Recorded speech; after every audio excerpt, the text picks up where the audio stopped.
Third class పరిసరాల విజ్ఞానంకి సంబంధించి ఈ వీడియోలో మనం 4th లెసన్ నుండి 8th లెసన్ వరకు నేర్చుకుందాం. 4th లెసన్ జంతువులు, వాటి నివాసాలు. తోటలో, పొలాల్లో, వివిధ ప్రాంతాల్లో రకరకాల జంతువులు, పక్షులు జీవిస్తాయి. చేపలు నీటిలోనే ఉంటాయి. కొన్ని రకాల పాములు నీటిలోనే ఉంటాయి. కానీ కప్పలు, తాబేళ్లు, మొసళ్ళు, ఎండ్రకాయలు వంటివి నీటిలోనూ, నేల మీద కూడా ఉంటాయి. కొన్ని జంతువులు చెట్ల మీద, నీటిలో, నేలపైన, కొన్ని నేల లోపల బొరియలలో నివసిస్తాయి. ఇళ్లల్లో పెంచుకునే జంతువులని పెంపుడు జంతువులు అంటారు. ఎగ్జాంపుల్ కుక్క, పిల్లి, ఆవు. కొన్ని పక్షులు చెట్ల మీద గూడు కట్టుకుంటాయి. కొన్ని పక్షులు గుడ్లు పెట్టి పిల్లలని పొదగడం కోసం, ఆహారం కోసం ఒక ప్రాంతం నుంచి మరొక ప్రాంతానికి వెళతాయి. కొన్ని పక్షులు వేసవి, చలికాలంలోనూ అక్కడి వాతావరణాన్ని తట్టుకోలేక వలసపోతాయి. ఇలాంటి పక్షులని వలస పక్షులు అంటారు. ఇవి గుంపులు గుంపులుగా వెళతాయి. కొన్ని నడుస్తూ, గెంతుతూ, పాకుతూ, ఎగురుతూ, కొన్ని జంతువులు, పక్షులు ఈదుతూ వెళతాయి. ఇందుకోసం అవి కాళ్ళు, రెక్కలు, ఒక్కోసారి తోకను కూడా ఉపయోగిస్తాయి. కీటకాలు కుట్టడం వలన రకరకాల వ్యాధులు వస్తాయి. దోమలు నిల్వ ఉన్న నీటిలో పెరుగుతాయి. ఇవి కుట్టడం వలన మలేరియా, జ్వరం వస్తుంది. అందువలన పరిసరాలలో నీరు నిల్వ ఉండకుండా చూడాలి. నిలువ నీటిలో కిరోసిన్ లేదా మలాథియన్ వంటి మందులు చల్లితే దోమలు చనిపోతాయి. కొందరు దోమలు కుట్టకుండా మస్కిటో కాయిల్స్ వాడుతారు. ఇవి ఆరోగ్యానికి హానికరం. దోమతెరలు వాడటం మంచిది. ఈగల వలన కూడా అనేక నష్టాలు కలుగుతాయి. ఇవి పెంట కుప్పల మీద, అపరిశుభ్ర ప్రదేశాలలో ఉంటాయి. ఆ ప్రదేశాలలో వ్యాధులని కలుగజేసే క్రిములు కూడా ఉండి, అవి కూడా ఈగల ద్వారా మనం తినే ఆహార పదార్థాల మీద వాలతాయి. అందువలన ప్రతి ఒక్కరూ ఆహార పదార్థాల మీద మూతలు ఉంచాలి. ఈ ఈగలు వాలిన ఆహారం తినడం వలన టైఫాయిడ్, కలరా వంటి రోగాలు వస్తాయి. ఇంట్లో, బయట పరిశుభ్రత పాటించడం వలన వీటిని నివారించవచ్చు. జంతువుల పట్ల దయ చూపాలి. వాటికి కావలసిన ఆహారం, నీరు ఇవ్వాలి. వాటిని సంరక్షించాలి. వాటికి ఎలాంటి హాని చేయకూడదు. 5th లెసన్ మన చుట్టూ ఉన్న మొక్కలు. సాధారణంగా ఇంటి ముందర ఖాళీ స్థలాల్లో రకరకాల మొక్కలు పెంచుకుంటారు. కొందరు ఇళ్ల ముందు, వెనక ఖాళీ స్థలం ఉండదు. వీరు మొక్కలని డాబా పైన పెంచుతారు. చెట్లన్నీ ఒకే రకంగా ఉండవు.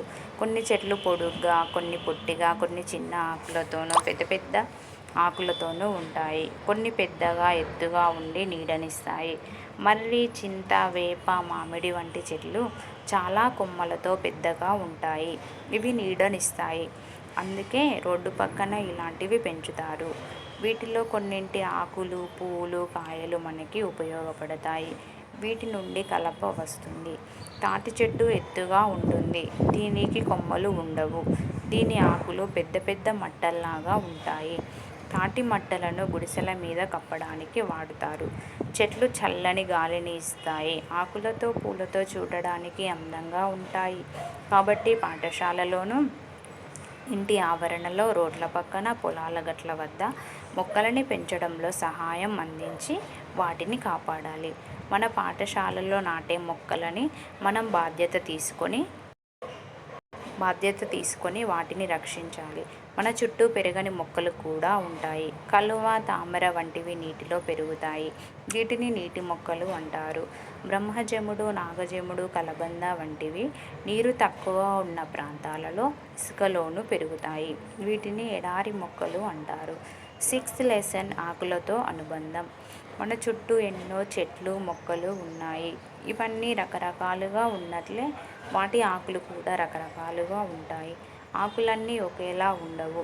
కొన్ని పెద్దగా, మరికొన్ని చిన్నగా ఉంటాయి. వాటి అంచులు, కొనలు వేరువేరుగా ఉంటాయి. సాధారణంగా కొన్ని ఆకులు నునుపు అంచుతో, మరికొన్ని రంపపుటంచుతో ఉంటాయి. కొన్ని ఆకుల కొనలు మొనదేలి, కొన్ని గుండ్రంగా ఉంటాయి. మనం చూస్తూనే ఉంటాం కదా ఫ్రెండ్స్, మందార చెట్టు ఆకులు ఒక రకంగా ఉంటాయి, జామ ఆకులు ఇంకో రకంగా ఉంటాయి. మందార ఆకులు రంపపుటంచుతో ఉండడం జరుగుతుంది.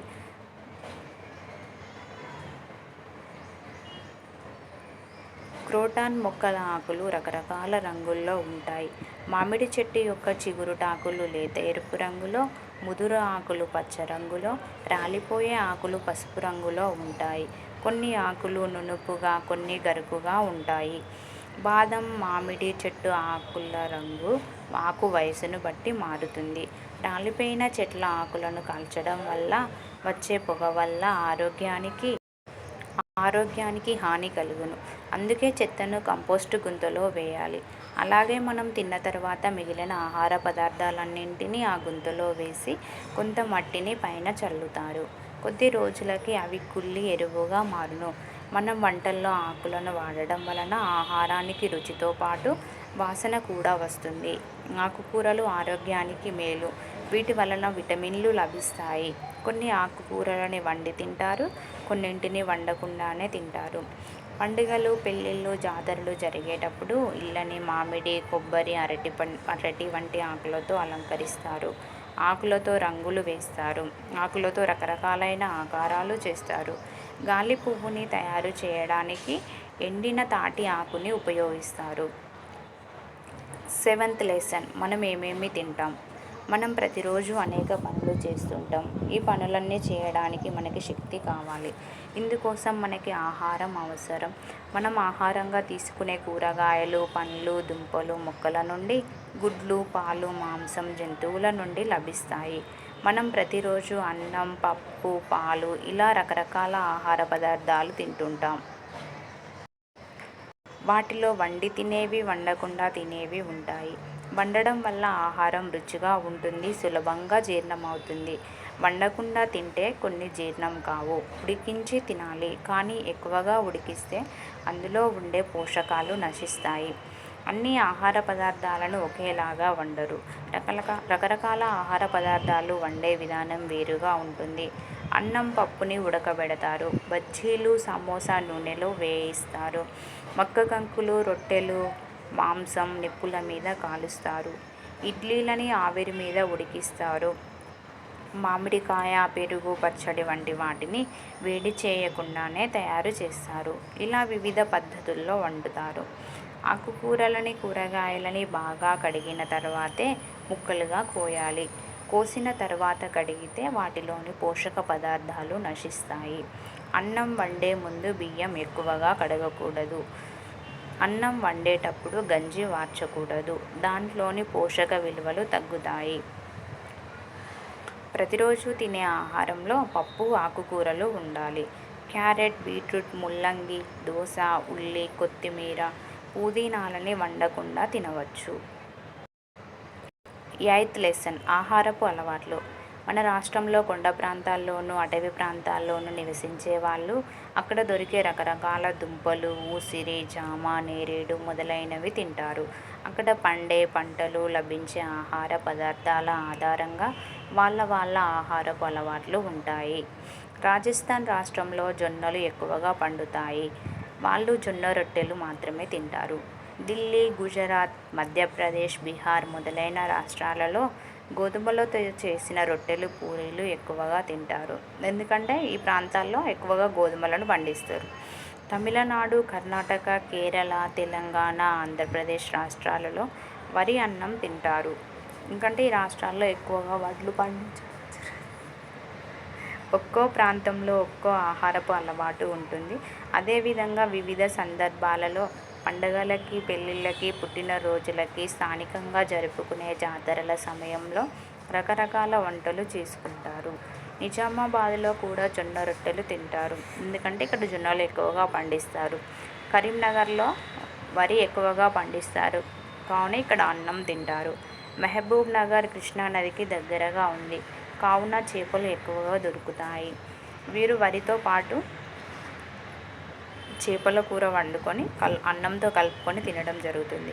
వికారాబాద్లో రాగులు, వీటికి ఇంకొక పేరు తైదలు బాగా పండుతాయి. అక్కడ అంబలి చేసుకొని తాగుతారు. రాగులతోనే అంబలి చేసుకొని తాగుతారు.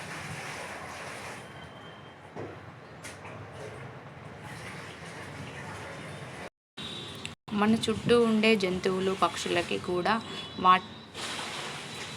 ఆహారం అవసరం. అన్ని జంతువులు ఒకే ఆహారం తీసుకోవు. వాటికి రకరకాల ఆహారపు అలవాట్లు ఉంటాయి. గింజలు, మొక్కలు, మాంసం, తేనె, పాలు ఇలా రకరకాల ఆహారాన్ని తీసుకుంటాయి. సాధారణంగా పెళ్ళిళ్ళు, పుట్టినరోజు వేడుకలు, పండుగల సమయంలో అందరూ కలిసి తింటారు. కలిసి తినడం వల్ల మనమంతా ఒకటే అనే భావన కలుగుతుంది.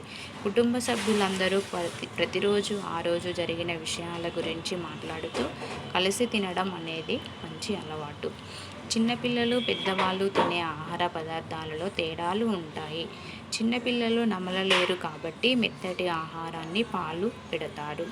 దంతాలు లేని ముసలివాళ్ళు గట్టిగా నమలలేరు. ఇలా వయసును బట్టి కూడా ఆహారపు అలవాట్లలో తేడాలు ఉంటాయి.